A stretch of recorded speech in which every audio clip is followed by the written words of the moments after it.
No purvahuga soojustamisest oleme oma saadetes rääkinud juba mitmel korral, aga täna räägime purvahuga ühest natukene ebatavalisemast soojustamisest, nimelt purvahu süstimisest. Uurime, millised on selle eelised ja eripärad. Purvahu süstimine ei ole enam nii väga uudne teema, meie tegeleme sellega juba päris mitmeid aegu.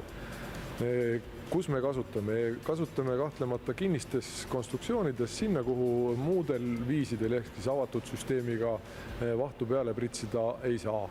Ja esimene ja peamine koht, mida me ka täna tutvustame, on põrandate ja seinte sisse süstimine ja seda siis avatud pooridega purvahuga. Järgmine kahtlemata on sama tehnoloogia suletud pooride vahu süstimine. Suletud pooridega vahu süstimise sihtkoht või koht peamine on siis maa-alused hooneosad, soklid, vundamendid, seal kus on vaja niinimetatud ilmastikukindlat soojustust. Väga hästi sobib ka vahelagedesse, sest seesama avatud pooridega vaht, mida me täna tutvustame, on väga hea heliisolatsiooniga ja summutab sammu, summutab konstruktsioonist kanduvat kõminat ja kõike muud.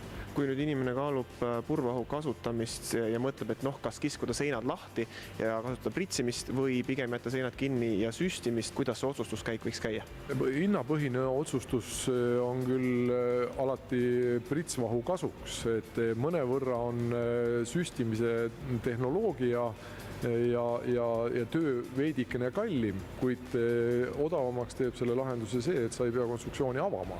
Kuidas teil täna üldse on? Kas põhiline osa tööst on pritsimine või milline see osakaal on süstimisel?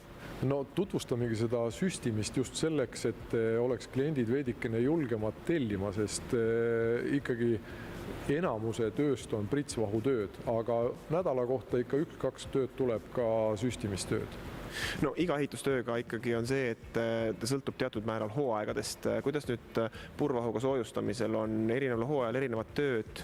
Ja just nimelt ikkagi kõik need ilmad ja ilmastikuolud, kui on niinimetatud Eesti talv, kuni +8 kuni 10 kraadise temperatuurini tuleks käsitleda nii töid sisetöödena ja alates sellest temperatuurist välitööde alla siis kahtlemata kevadtöödena ootame kliente sokleid, vundamente soojustama, sest see kõik on kohe ees ja päevakorral. No nagu me kuulsime, kuna nüüd ilmad muudkui soojenevad, talv jääb selja taha, siis tuleb hakata mõtlema tööde peale, mida teha väljas ja miks mitte üks nendest võiks olla just vundamendi ja majaaluste pindade soojustamine, nii et võtke nõu kuulda ja mõtelge läbi, mida vaja teha on.